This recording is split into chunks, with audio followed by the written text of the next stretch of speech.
Hi, എല്ലാവരും സുഖമായിട്ടിരിക്കുന്നു. ഞങ്ങൾ സുഖമായിട്ടിരിക്കുന്നു കേട്ടോ. അപ്പം ഞാൻ ചുമ്മാ ഇരുന്നപ്പോൾ വിചാരിച്ചു ഒരു കഥ പറയാം. വേറെ ഒന്നുമല്ല, എൻ്റെ പ്രഗ്നൻസി സ്റ്റോറി കേട്ടോ.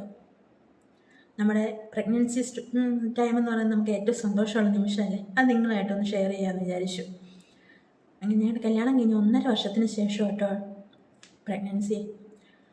ഞങ്ങൾ ഒട്ടും പ്ലാൻഡ് അല്ലാതെ വന്നില്ല. നമ്മൾ പ്ലാൻ ചെയ്യാതെ കിട്ടുന്നതിനൊരു പ്രത്യേക സുഖമാണല്ലോ. അങ്ങനെ ഞങ്ങൾ ജമ്മുവിൽ വർക്ക് ചെയ്ത സമയത്തായിരുന്നു കേട്ടോ പ്രഗ്നൻസി. എൻ്റെ ഡേറ്റ് മാറിയിട്ട് പോലും ഞാൻ പ്രഗ്നൻ്റ് ആണെന്നുള്ള ഒരു ഇതേ ഉണ്ടായിരുന്നില്ല. ഞാനൊരു ഫ്രണ്ടിനോട് പറഞ്ഞപ്പോൾ അവൾ പറഞ്ഞ് ചെക്ക് ചെയ്ത് നോക്കാൻ പറഞ്ഞു. എനിക്ക് ആ ടൈമിൽ ഭയങ്കര വിശപ്പ്, എന്ത് കഴിച്ചാലും എനിക്ക് വിശപ്പായിരുന്നു. പിന്നെ കഴിക്കണം എന്നൊരു മാത്രമാണ്. അങ്ങനെ നന്ദുവിനോട് പറഞ്ഞു, നന്ദു എനിക്ക് ഭയങ്കര വിശപ്പാണ്, എനിക്ക് എന്താണെന്നറിയില്ല. ഞങ്ങളുടെ പ്രിൻസിപ്പൽ സാർ ഞങ്ങളോട് ചുമ്മാ കളയാക്കി ചോദിച്ചു, എന്താ വല്ല ഒപ്പിച്ച് വെച്ചിട്ടാണോ എന്ന് ചോദിച്ചു. അല്ലെന്ന് പറഞ്ഞു. ഇത് ടെസ്റ്റ് ചെയ്യുന്നതിന് തലേന്ന് പോലും ഞാൻ ഭയങ്കര ഷട്ടിൽ കളിയൊക്കെയായിരുന്നു കേട്ടോ. അഞ്ജലി ആണ് അവിടുത്തെ എൻ്റെ ഫ്രണ്ടാണ്. അവളാണ് എനിക്ക് പ്രഗ്നൻസി കിറ്റ് പോലും വാങ്ങി തന്നത്. കാരണം പ്രഗ്നൻ്റ് ആണെന്നുള്ളൊരു ചിന്തയെ എനിക്കുണ്ടായിരുന്നില്ല. അവൾ എനിക്ക് പ്രഗ്നൻസി കിറ്റ് വാങ്ങി തന്നു. ഞാൻ ആ ടെസ്റ്റ് ചെയ്തപ്പോൾ പോസിറ്റീവ്. സന്തോഷമാണോ സങ്കടമാണോ എന്താണെന്ന് എനിക്ക് പറഞ്ഞറിയിക്കാൻ പറ്റാത്ത അത്രയും ഒരു ഫീലിങ് എന്താണെന്ന് എനിക്കറിയില്ല പറയാൻ. അങ്ങനെ ഞാൻ നന്ദുവിനോട് പറഞ്ഞു. നന്ദുവിന് ഭയങ്കര സന്തോഷം. നന്ദുവിനെ കെട്ടിപ്പൊഴിക്കുകയൊക്കെ ചെയ്തു. പിന്നെ നമ്മുടെ കൂടെ ഉണ്ടായിരുന്ന ഒരു മലയാളി ഫാമിലിയോട് പറഞ്ഞു. എല്ലാവർക്കും ഭയങ്കര സന്തോഷം. നാട്ടിലേക്ക് വിളിച്ചു പറഞ്ഞു. എല്ലാവരും ഫ്രണ്ട്സ്, വീട്ടുകാർ എല്ലാവർക്കും ഭയങ്കര സന്തോഷമായി. അങ്ങനെ ഞങ്ങൾ ഇങ്ങനെ പോയിക്കൊണ്ടിരുന്നൊരു അവിടെ തന്നെ ഹോസ്പിറ്റലിൽ പോയി. അവിടെ ഹോസ്പിറ്റലിൽ പോകാനായിട്ട് അഞ്ജലിയുടെ ഹസ്ബൻഡും പിന്നെ നമ്മുടെ കൂടെ ഉണ്ടായിരുന്ന ഒരു മലയാളി ഫാമിലി, സാറും വൈഫും, ഞങ്ങളെല്ലാവരും കൂടെ ഹോസ്പിറ്റലിൽ പോയത്. അവർ അവിടുത്തെ സഹായങ്ങളെല്ലാം ചെയ്തു തന്ന അഞ്ജലി ഹസ്ബൻഡും കൂടെ ആട്ടോ. അത് കഴിഞ്ഞ് ഒരു 3-3.5 മാസം കഴിഞ്ഞപ്പോഴത്തേക്കും ഞങ്ങൾ പ്രതീക്ഷിക്കാത്തൊരു അതിഥി ഞങ്ങളിലേക്ക് വന്നു. അതൊരു ചിക്കൻ ബോക്സ് ആയിരുന്നു കേട്ടോ. നന്ദുവിന് സ്കൂളിൽ നിന്ന് കിട്ടിയതാണ്. നന്ദുവിന് ഒരു 6-7 ദിവസം അത് പനിയായിരുന്നു. അന്നേരം എല്ലാവരും പറഞ്ഞു, നീ അവിടെ നിന്ന് മാറി നിൽക്കുക, അവൾ പ്രഗ്നൻ്റ് ആണ്, അവൾക്കും വരും, നിങ്ങൾ മാറി നിൽക്കുക. പക്ഷേ അന്യൊരു സ്ഥലമായതുകൊണ്ട് ഇത്രയും ദൂരത്ത് നമ്മൾ അതൊരു ഞങ്ങൾ തന്നെ ഉണ്ടായിരുന്നുള്ളൂ. അങ്ങോട്ടും ഇങ്ങോട്ടും മാറി നിന്ന് ഞങ്ങൾക്ക് തന്നെ നന്ദുവിനെ നോക്കാൻ വേറെ ആരുമില്ല, എൻ്റെ അടുത്തും വേറെ ആരുമില്ല. ഞങ്ങൾക്ക് പിന്നെ ടെൻഷനാകും. അതുകൊണ്ട് പിന്നെ ഞങ്ങൾ ഒന്നിച്ച് തന്നെ ഒരിടത്ത് തന്നെ നിന്നു കേട്ടോ. 6-7 ദിവസം കഴിഞ്ഞപ്പോൾ നന്ദുവിൻ്റെ പനിയൊക്കെ മാറി. അത് കഴിഞ്ഞ് ഒരു 3-4 ദിവസം കഴിഞ്ഞപ്പോഴത്തേക്ക് എൻ്റെ ശരീരത്തിൽ ഓരോന്നൊക്കെ വന്നു തുടങ്ങി. ഞാൻ പ്രഗ്നൻ്റ് ആയതുകൊണ്ട് തന്നെ എനിക്ക് മരുന്നൊന്നും കഴിക്കാൻ പറ്റത്തില്ല. അങ്ങനെ ഹോസ്പിറ്റലിൽ ചെന്നപ്പോൾ ഡോക്ടർ പറഞ്ഞു കുഴപ്പമൊന്നും ഉണ്ടാവില്ല. നമുക്ക് നമ്മുടെ മലയാളികളുടെ ഒരു ഇതിൽ പ്രഗ്നൻസിയിൽ ചിക്കൻ പോക്സ് വന്നു കഴിഞ്ഞാൽ കുഞ്ഞിന് വൈകല്യങ്ങൾ ഉണ്ടാകും, അങ്ങനെയാണ് നമ്മൾ കേട്ടും അറിഞ്ഞത്. അത് തന്നെ ഞങ്ങളുടെ ഉള്ളിലുണ്ടായിരുന്നുകൊണ്ട് ഞങ്ങൾക്ക് അതിന് നല്ല പേടിയായിരുന്നു. ഞാൻ കരഞ്ഞുകൊണ്ട് നന്ദുവിനോട് പറഞ്ഞു, നന്ദു എനിക്ക് കുഞ്ഞിനെ വേണം, എനിക്ക് ഇതില്ലാതെ പറ്റില്ല, എനിക്ക് കുഞ്ഞിനെ എന്തായാലും എനിക്ക് വേണം എന്ന് പറഞ്ഞു. നാട്ടിൽ ഒരു സിസ്റ്റർ, ഹെൽത്തിലെ സിസ്റ്ററെ വിളിച്ചിട്ട് ഞാൻ കരഞ്ഞുകൊണ്ട് പറഞ്ഞു, സിസ്റ്ററെ എനിക്കിങ്ങനെയാണ് ചിക്കൻ ബോക്സ് വന്നു, എനിക്ക് എൻ്റെ കുഞ്ഞിനെ വേണം. മോനെ നീ കരയേണ്ടത്, കുഞ്ഞിനൊന്നും വരില്ല എന്ന് പറഞ്ഞു. എന്തോ അറിയാവുന്ന ഒരു ഡോക്ടറെ വിളിച്ച് ചോദിച്ചു. പുള്ളി ഒരു കുഴപ്പം ഉണ്ടാവില്ല, പ്രഗ്നൻസിയിൽ ചിക്കൻ ബോക്സ് വന്നു പക്ഷെ ഒന്നും ഉണ്ടാവില്ല എന്ന് പറഞ്ഞു. എന്നാലും നമ്മുടെ ഉള്ളിൽ പേടിയാണ്. പക്ഷേ വേറെ ചിലർ പറഞ്ഞ് പേടിപ്പിച്ചു, കുഞ്ഞിന് എന്തെങ്കിലും വൈകല്യങ്ങൾ ഉണ്ടാവും, ഇതിങ്ങനെ കളയും എന്ന് പറഞ്ഞവർ വരെ ഉണ്ട്. പക്ഷേ നന്ദുവിൻ്റെ ഒരു ഫ്രണ്ടാണെങ്കിലും പറഞ്ഞു, എടാ നിനക്കിത് നോക്കാൻ പറ്റുമെങ്കിൽ നീ ധൈര്യമായിട്ട് മുന്നോട്ട് പോയിക്കോളാൻ പറഞ്ഞ് നമ്മളെ സപ്പോർട്ട് ചെയ്തവരുണ്ട്. അവിടെയുള്ളവരെല്ലാവരും പറഞ്ഞു അങ്ങനെയൊന്നും ഉണ്ടാവില്ല, ധൈര്യമായിട്ട് പൊക്കോ മുന്നോട്ടെന്ന് പറഞ്ഞു. അങ്ങനെ മരുന്ന് കഴിക്കാൻ പറ്റാത്തില്ലാത്തതുകൊണ്ട് എന്നിട്ട് ഒരു 7 ദിവസമൊക്കെ ആയപ്പോഴത്തേക്കും 7 ദിവസം സാധാരണ ചിക്കൻ ബോക്സ് മാറുമെന്ന് പറയും. പക്ഷേ 7 ദിവസമൊക്കെ ആയപ്പോഴത്തേക്കും എൻ്റെ ശരീരത്തിൽ നിറച്ചായി. എൻ്റെ മുഖത്തൊന്നും കാണാൻ പറ്റത്തില്ലാത്തപ്പോൾ അത്രയും കുരുക്കളുണ്ടായിരുന്നു എൻ്റെ ദേഹത്ത്. അങ്ങനെ ഹോസ്പിറ്റലിൽ ചെന്ന് എൻ്റെ അവസ്ഥ കണ്ടിട്ടാണ് ഡോക്ടർ എനിക്ക് ലാസ്റ്റ് മരുന്ന് തന്നു. ഒരു ഇഞ്ചക്ഷനും എടുത്തു, പിന്നെ ഗുളികകളും തന്നു. കറക്റ്റ് 14 ദിവസം എനിക്ക് ചിക്കൻ ബോക്സ് തന്നു. ആ ചിക്കൻ ബോക്സിൽ ഭയങ്കര വേദന, എനിക്ക് യൂറിൻ പാസ് ചെയ്യാൻ പറ്റില്ല, നീറ്റിലും പോച്ചിലും വേദനയും, പിന്നെ എൻ്റെ ചെസ്റ്റിലും വേദന വന്നിട്ട് 14 രാത്രികൾ ഞാൻ ഉറങ്ങിയിട്ടില്ല. കരഞ്ഞോണ്ട് നേരം വെളുപ്പിച്ചിട്ടുണ്ട്. അത്ര വലിയ വായിൽ കിടന്ന് കരയും. നന്ദുവിനും ഉറങ്ങാൻ പറ്റില്ല. നന്ദുവിനെ പൊന്നുപോലെ 14 ദിവസം എന്നെ നോക്കി കേട്ടോ. അതുപോലെ അവിടെയുള്ള സാറുമാരൊക്കെ ആര്യവേപ്പ് കൊണ്ട് തന്നു, പിന്നെ വയ്ക്കാനുള്ള കുന്തിരിക്കങ്ങളും കുട്ടികളുടെ പേരൻസൊക്കെ കൊണ്ട് തന്നു. അങ്ങനെ ഒത്തിരി പേര് ഹെൽപ്പിങ് ചെയ്തിട്ടുണ്ട്. അത് കഴിഞ്ഞ് ഇതൊക്കെ മാറിക്കഴിഞ്ഞപ്പോഴത്തേക്കും വീട്ടിൽ നിന്ന് വിളിച്ചു, തിരിച്ചു കയറി പോരെ, മതി നിർത്തിപ്പോരെ എന്നുള്ളതിൽ വിളിച്ചു. ഞങ്ങളങ്ങനെ നാട്ടിലേക്ക് പോരാൻ വേണ്ടി പ്ലാൻ ചെയ്തു. അവിടെ ഞങ്ങൾ നിന്ന സ്ഥലത്ത് നിന്ന് ഏകദേശം ഒരു 7 മണിക്കൂർ യാത്ര ചെയ്താലേ റെയിൽവേ സ്റ്റേഷനിലേക്ക് വരാൻ പറ്റുള്ളൂ. അവിടുന്ന് ഞങ്ങൾ ടാക്സി ബുക്ക് ചെയ്തു. നന്ദു ഞങ്ങൾ ബൈക്ക് കൊണ്ടുപോയിട്ടുണ്ടായിരുന്നു. ഞങ്ങൾ ബൈക്കും കൊണ്ട് നന്ദു പോന്നു. ഞാൻ ആ കാറിലാണ് വന്നത്. അവിടെ വന്ന് ഒരു ഫ്രണ്ടിൻ്റെ വീട്ടിൽ സ്റ്റേ ചെയ്ത് പിറ്റേന്ന് രാവിലെ ട്രെയിനിൽ കയറി. അവിടെ ഇങ്ങോട്ട് 3.5 ദിവസത്തെ യാത്രയുണ്ട്. 3 ദിവസം. അപ്പോൾ ട്രെയിനിൽ പോരുന്നത് നമുക്ക് ഭയങ്കര ഒരു ഇതല്ലേ, കുലുങ്ങി കുലുങ്ങി വരുന്നു.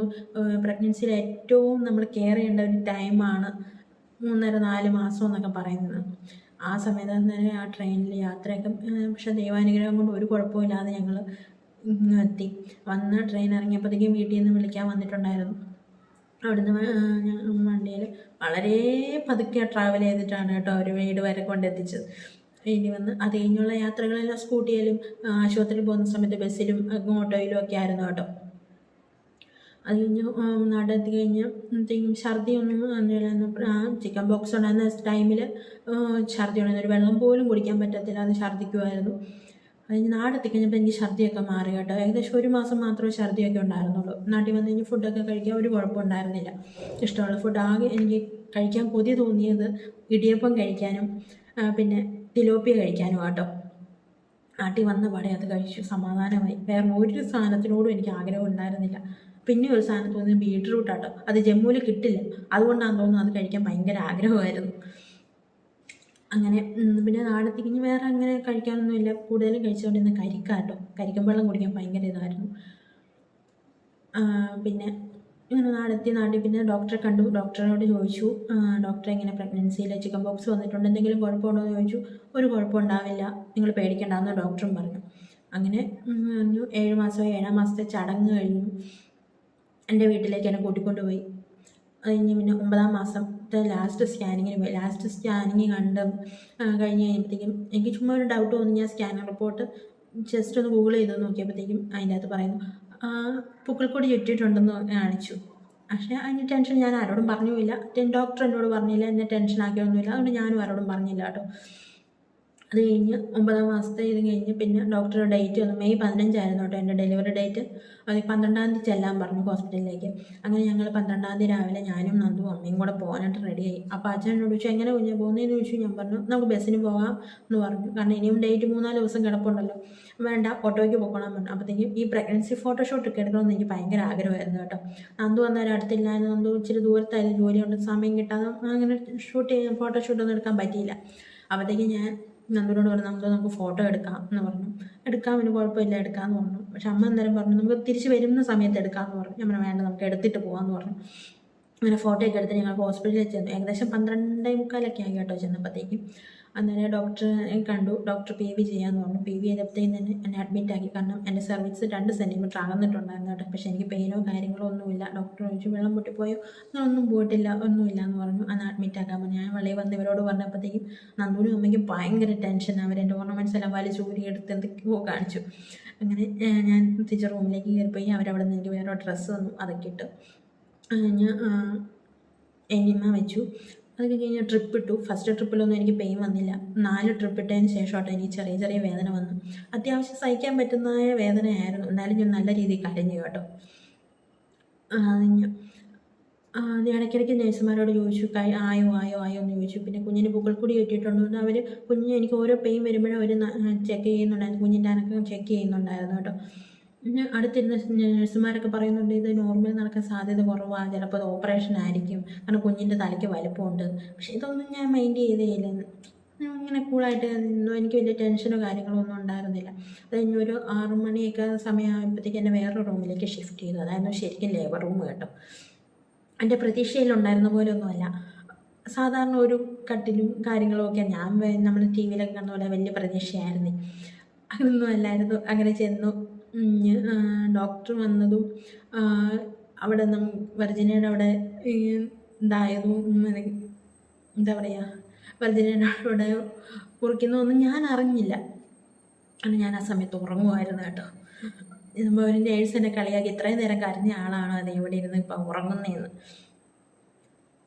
ഒരു 7:45 ആയപ്പോഴത്തേക്കും എനിക്ക് നല്ലൊരു വേദന വന്നു.